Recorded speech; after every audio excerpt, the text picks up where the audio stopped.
आजची खरी घटना ही बीड जिल्ह्यामध्ये एका छोट्या गावामध्ये राहणाऱ्या गरीब कुटुंबाची आहे. त्या कुटुंबामध्ये 28 वर्षीय रेखा नावाची तरुणी राहत होती. ती दिसायला खूप आकर्षक आणि सुंदर होती. सर्व मुले रेखाला बघून तिच्यावर भाळायची आणि तिला पटवण्याचा प्रयत्न करायचा. पण रेखा कुणाच्या हातात येत नव्हती. तिच्या आईवडिलांना समजले की आता रेखा खूप मोठी झाली आहे, तिचे लग्न करून दिले पाहिजे. काही दिवसांनी तिच्या आईवडिलांनी नातेवाईकांना सांगितलं की आपल्या मुलीला कुठेतरी स्थळ बघा. तेव्हा तिच्या मामाने रेखाला बघण्यासाठी एक स्थळ आणलं.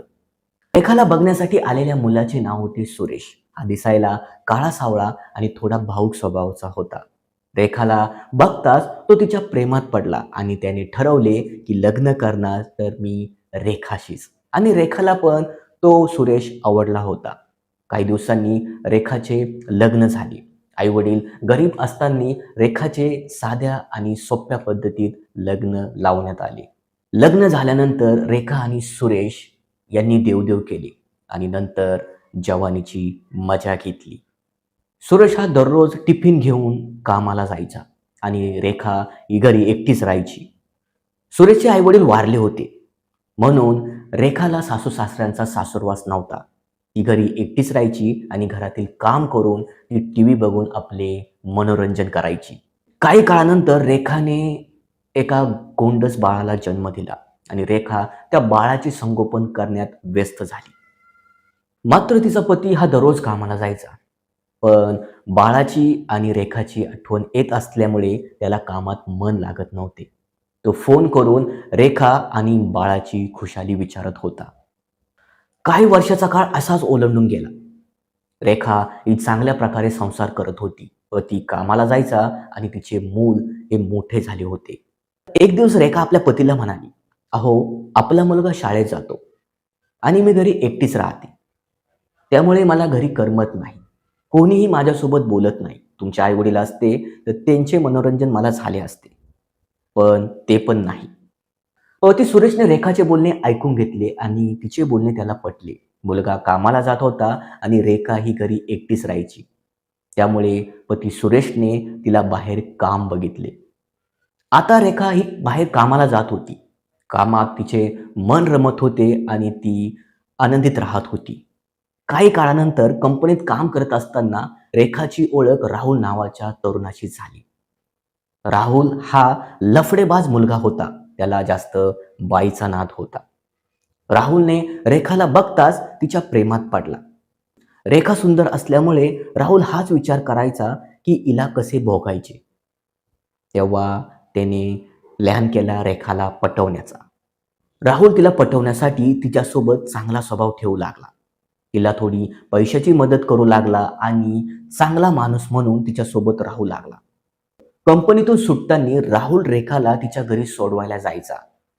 दोघांची मैत्री खूप घट्ट झाली होती. ते आता तासनतास फोनवर बोलायचे. राहुलने शेवटी तिला आपल्या प्रेमाच्या जाळ्यात फसवले. पण मात्र पती सुरेश याला कल्पना पण नव्हती की आपली बायको आपल्या पाठीमागे काय करत आहे. सुरेश फक्त त्याच्या कामामध्ये असायचा. रेखाला पण राहुल सोबत प्रेम झाले होते. सुरेशपेक्षा तो दिसायला चांगला होता आणि हसमुख होता. त्यामुळे ती त्याच्या प्रेमात पडली. त्यांचे प्रेम इतके घट्ट झाले होते की ते कंपनीत कामाला न जाता लॉजवर जायचे आणि एकमेकांच्या शरीरासोबत खेळायचे. सलग 2-3 महिने त्यांनी शरीर संबंध ठेवले.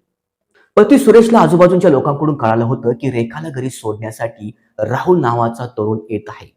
पतीला सर्व माहीत असताना तो रेखाला काहीच बोलला नाही, कारण त्याला रेखाला रंगेहात पकडायचं होतं. एके दिवशी सुरेशने रेखाला सांगितलं की मी बाहेर कामानिमित्त जाणार आहे.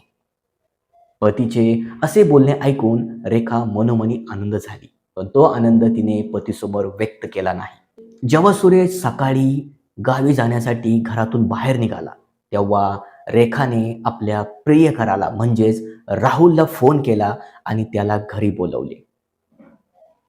रेखाच्या पतीने गावी जाण्याचे नाटक केले.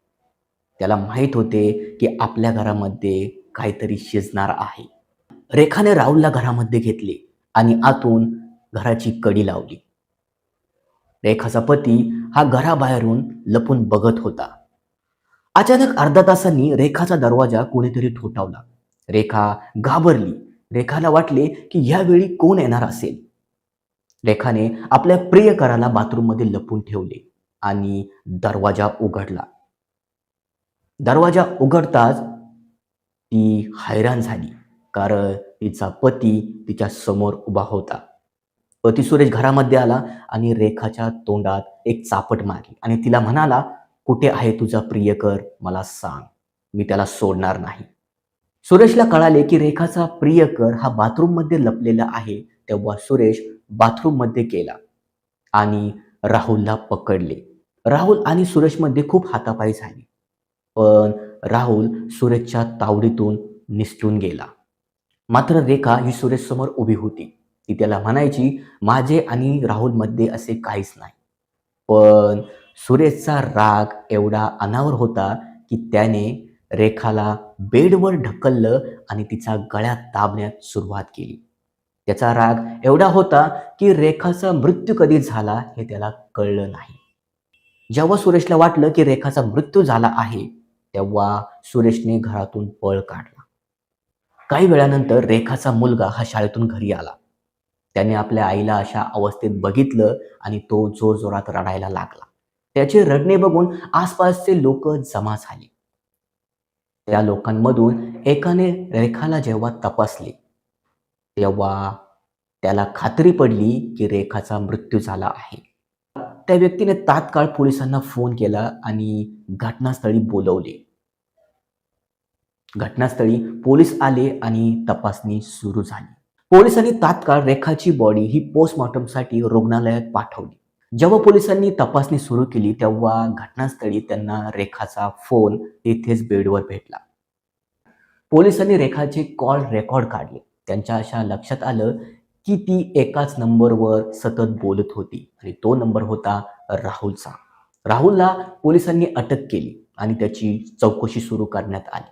तेव्हा राहुलने पोलिसांना सविस्तर घटना सांगितली. पोलिसांना समजले की रेखाचा खून हा तिच्या पतीने म्हणजे सुरेशने केला आहे. पोलिसांनी सुरेशचा शोध घेण्यास सुरुवात केली. 2 दिवसानंतर पोलिसांनी सुरेशला पकडले आणि त्याला अटक केली. पोलिसांनी जेव्हा सुरेशची चौकशी केली, तेव्हा सुरेशने आपला गुन्हा कबूल केला. तो पोलिसांना म्हणाला, "माझ्या पत्नीने मला धोका दिला, त्यामुळे मी तिला मारले आहे." सुरेशच्या चेहऱ्यावर रेखाला मारण्याचा पश्चाताप नव्हता, कारण रेखाने त्याला धोका दिला होता. पोलिसांनी सुरेशवर कलम 302 हा गुन्हा दाखल केला आणि त्याला जेलमध्ये पाठवले. मंडळींनो, सुरेशसोबत खूप वाईट घडलं. पत्नीने त्याचा विश्वासघात घेतला आणि त्यामुळे तिचा जीव गेला. या घटनेबद्दल तुमची काय प्रतिक्रिया आहे मंडळींनो, आम्हाला कमेंटमध्ये नक्की कळवा. आणि हो, या यूट्यूब चॅनलला आत्ताच सबस्क्राईब करा.